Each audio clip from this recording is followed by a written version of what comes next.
Unbeaten run finishes, but not without a fight. Welcome back to Where the Super Hoops Walk with myself, Luke, and today we've got Michael and Jared talking all things QPR, including this week's A to Z and tweet of the week.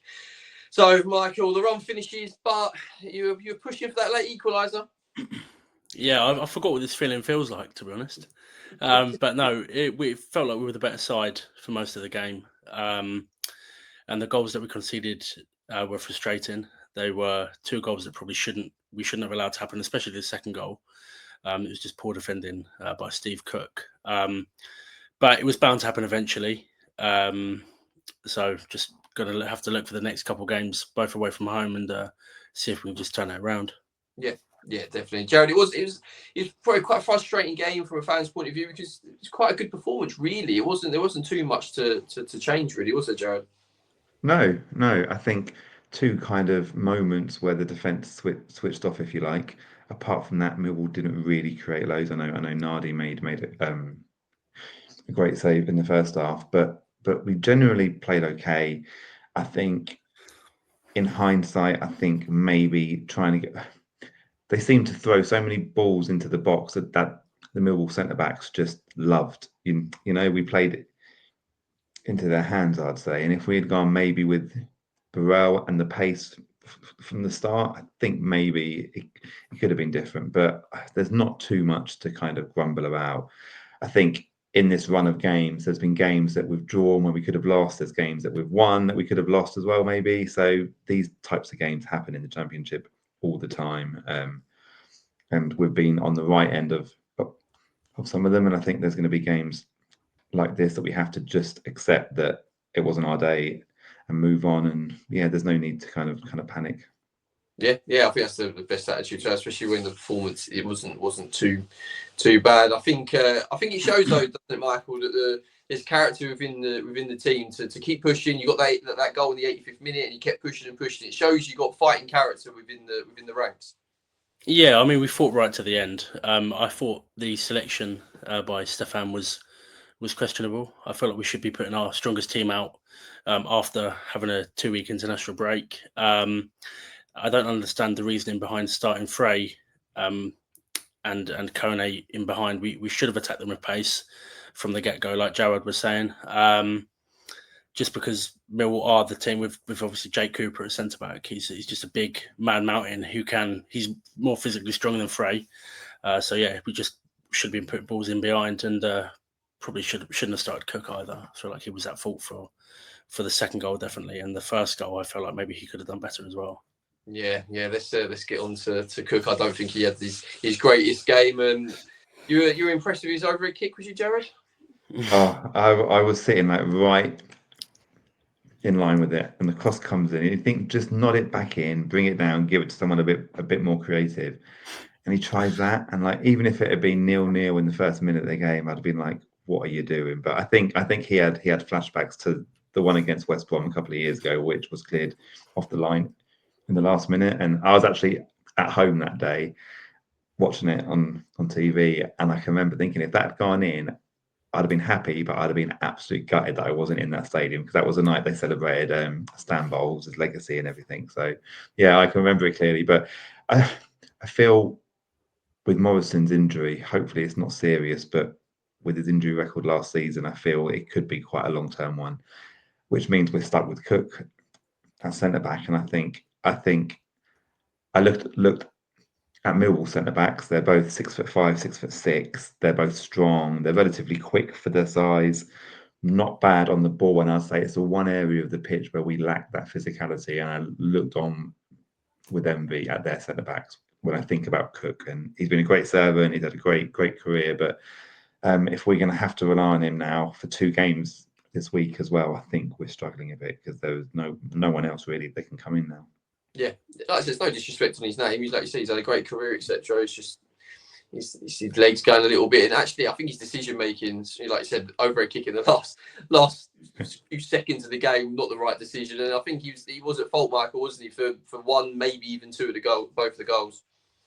Yeah, I mean, he should have done better for the second goal, that's for sure. I feel like people trying to blame Nardi for it, but that is just he's let it go past him. It's just drifted into the bottom corner, so it was Yeah, so it was poor defender by it wasn't his day, but we know that on his day he can be a decent centre half of the Championship. So yeah, definitely. So it's all about moments in the Championship, isn't it? And one of the other moments was Burrell's miss. He comes on, he scores the 85th. The chance falls to him. I think it's a flick on. I can't remember who from, but it was a flick Cook, on. I think, from Cook. Yeah. Was it from Cook? You done say right. The flick on from Cook to Burrell, and 6 yard. That has to go in, doesn't it, Jared? That has to go in the back of the net. You know, I haven't seen a replay of it yet, and at the time, I kind of gave him the benefit of the doubt that maybe it was a little bit high, and he just didn't quite get over the ball. But yeah, it didn't register with me as a really bad miss at the time. But like I said, I've not seen it back, so maybe I'll see it back and be even more frustrated than I am now. Personally, I think he has to score. He does have time to get over it, and yeah, personally, what do you think, Michael? Do you think he should have scored that? Is that a chance that you've got to take in the Championship? Yeah, well, I think you have to punish him, and his confidence was high after scoring. So I feel like he should be taking those chances. But like Jared was saying, I've not seen a replay. I've not seen too much backlash either on Twitter from anyone regarding it. So maybe it's one of those where one week we'll score it, the other week. Yeah. Maybe I've been a bit much, but he did come off the bench and score. So and they did do something. I think going back to the fight that they showed, I think it showed as well that we've got options on the bench now and players that can come on and impact. Yeah. I think Michael and I both agree that a couple of the players that came on should have started. Burrell was obviously away with Jamaica, but didn't play 1 minute of football, and Saito only played about 25 minutes for Japan. So it wasn't like they'd played 180 minutes and had a long journey. But I think the players that came on, especially Saito, Burrell, did a really good job. I was quite impressed with Kieran Morgan when he came on, actually, and I wouldn't be surprised to see him start one of the 2 games coming up. But with Cher and Poku to come back in as well, I think even at 2-0 down in games, it shows that we've got enough to kind of get back into them, even if we didn't quite make it yesterday. Yeah, I'll tell you what as well. I was impressed with Smith, like straight from the get-go, his tenacity and pace, and he was having pops at goal, and this is like he hit the post and one of them, the crossbar, and I feel like he's one of the players that got a lot of sort of, I don't know, gets a bit of a bad rep from some fans, but I think to have him as an option, along with obviously we said about Poku, Dembele, Saito, like of all the wingers that we've got, I think he deserves the plaudits yesterday and played well. Got lots of options, especially in the attacking areas. Well, let's move on to double game week. So you've got Swansea away and Derby away. Two away fixtures in a week is difficult. What are we thinking? We'll start with the Swansea one. Prediction time. So Jared, what's your predictions for the Swansea game? Well, both these games last season were probably 2 of the worst performances that we put in. We were atrocious at Derby. We played Swansea on Boxing Day. I had the pleasure of being there. And we were 3-0 down after about 25 minutes, and it was dreadful. I think they've got the mentality to bounce back. I think from both games, I would be happy with four points. If we can get a win and a draw, that'd be a pretty good return. And I think even then you would accept the Millwall defeat as well. I think if you had said 4 points from these 3 games, it would have been like, that's not the end of the world. But I think going there with Saito starting, with Burrell starting, I think away from home especially, their pace and their trickery is really, really important. So, yeah, and Steve Cook away from home, maybe it's more suited when we don't have to force the game. We can just play a little bit deeper, maybe. So for the Swansea one, I'm going to go 1-1. Okay. That's 2 good points actually, mate. You can hit teams on the counter with the pace of Burrell and Saito, etc. And yeah, if Cook's a little bit deeper, he might not be as exposed. So yeah, good points. What about you, Michael? Swansea away. Were you thinking 3 points? What are you thinking? Yeah, I think Swansea, the last couple of games they've had, they've only picked up one point. They are beatable, and so are Derby. And I think we've got a history with Derby.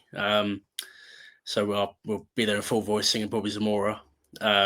I can see us getting 3 points at Derby. I just feel like we are going to turn it around. Like Jared was saying, we have the mentality now to go into these next few games with confidence, still with our head held high. With the way we played on Saturday, we didn't deserve to lose. So I can see 4 points out of the next 2 games. However, if we do lose against Swansea, we are going into a must-win game against Derby away, and that's not the position that we want to be, because under Marty we'd be on a good run, and then all of a sudden it would take one loss, and then we'd go on a losing streak of about 7 or 8 games, and then we'd be down in the mix again. So it's important for us to turn this around. We can't let our heads drop. So what are you going for, Swansea? Prediction? What's your scoreline? 1-0 QPR. 1-0. Like it. I'll throw it back to you, Michael, to start for the Derby prediction. What are you going for Derby? 2-1. 2-1. Okay. Yeah. 2-1 to QPR, I'm guessing, yeah? Yeah. We've got to be confident. We've got to be confident in your predictions. Yeah, love it. Yeah, so you reckon 6 points for 2 games. Jared, what are you thinking? You said you're happy with 4. So if you have a draw or a Swansea, are we saying a win against Derby? Is that what you're predicting? It worries me at how bad Derby are at the moment. Historically, when a team is terrible and everyone is saying how terrible they are, they play us and they seem to be able to turn it around. Like Michael said, the mentality wise, I think a lot of this group of players have been at the club where we've gone on a good run and then gone on a 9-game kind of not winning. So it's really, really important that they stop the rot, not stop the rot, but these 2 games are really important. I would say Derby, I'll go 2-1, and I think it's really important because I think after that we've got Ipswich and Southampton, and again, on paper, they're tough fixtures. So yeah, 2-1, I'll say. Yeah, I think 4 to 6 points. So from the 2, especially 2 away games as well in the same week. Yeah, that's the other thing to take into consideration. It's it's difficult. I think that's fair predictions, guys. Right, we're now on to the A to Z for this week. So we're on the letter C. Jared, we'll start with you, mate. So what is your letter C for QPR? I'm going to go champions, and it's not a word associated with QPR that often. But the best season of my QPR supporting life is definitely the championship winning season under Neil Warnock. With maybe the greatest player I've ever seen play for QPR, Terrace, and lots of that team kind of would be in my all-time QPR 11. Clint Hill, Paddy Kenny was brilliant in goal, and it was just quite unexpected because the year before we had struggled, and Warnock came in, kept us up, and I'm not sure anybody really predicted that we would go up the following season, and we started really well. There were so many memorable games. I can remember more about that season than anything in the last 15 years, really. So yeah, champions, and it was a little bit tainted with the points deduction hanging over us, I think. So I'd love to do it again one day without the kind of drama of that as well. But yeah, hopefully I'll see it again one day. Yeah, I'm sure we will. Michael, what about you, mate? What is your letter C for QPR? I'm going to go for another word not commonly associated with us, and that's cup. I feel like we are a team always going out in round 3 of the FA Cup, and it'd be nice for 1 year to go on a cup run. I remember a few years ago we got Watford at home in the round of 16, and Decore scored late on in the game, and Dean had come out at the end saying it was our cup final, and he wasn't wrong in a way, because we need that excitement, especially in the last few years where we have been mid-table relegation scraps, and we need that cup run. And it frustrates me when Stefan rotated the side so much against Plymouth, when we could have used with the experience after going 2-0 up to assure the game out, and we let that crumble as usual. So yeah, cup for me is something that I'd associate with us, and hopefully 1 year we have a good cup run, and we can see us at Wembley again. Could be this season. You never know. Little FA Cup run. We'll see. Right, tweet of the week time, boys. So we are going to have a look at this week's tweet of the week, and it is about the mentality. I'd say it's about the mentality. So it's a QPR fan. And he comes out and says, pick ourselves up, dust ourselves off, and we go again. And I think that really shows the mentality of the club now. Not just the players, not just the coaching staff, the manager, but the fan base. It's a different mentality than it might have been at the start of the season, last season, etc. And I think that really counts as something, Jared, to have the whole team, the fans, everyone together on the same page, just to go, right, no pressure, we go again the following week. Yeah, I think this group of players, you can't really fault their effort this season. I think Jimmy Dunn as captain has made a positive impact. I think experience like Steve Cook in the club as well helps out. And the manager seems really, really level-headed. He wasn't emotional in his interview yesterday. He said it was probably the best performance under him. So I don't think there'll be any kind of negativity going into Wednesday. There were a few boos at halftime yesterday, which is utterly ridiculous when you're unbeaten in 7, or unbeaten in 6, whatever it was. So yeah, I think there's definitely a positive mentality, and as we've said already, it's just important now that we don't kind of slip into what we've done over the last 2 or 3 seasons, because it's happened far too regularly. But I've got a lot of faith in this manager and his backroom staff and the squad of players. So yeah. I think the fans, though, Michael, have a part to play in that, don't they? In terms of keeping behind the team, to make sure if you go on to lose, if you lose, even if you lose against Swansea, if the fans don't get on the players' back, that can actually then that changes it, and it can go on, and then you can get your victory against Derby, etc. It's a different story. I think the fans really do have an important part to play in sort of the mentality of the players.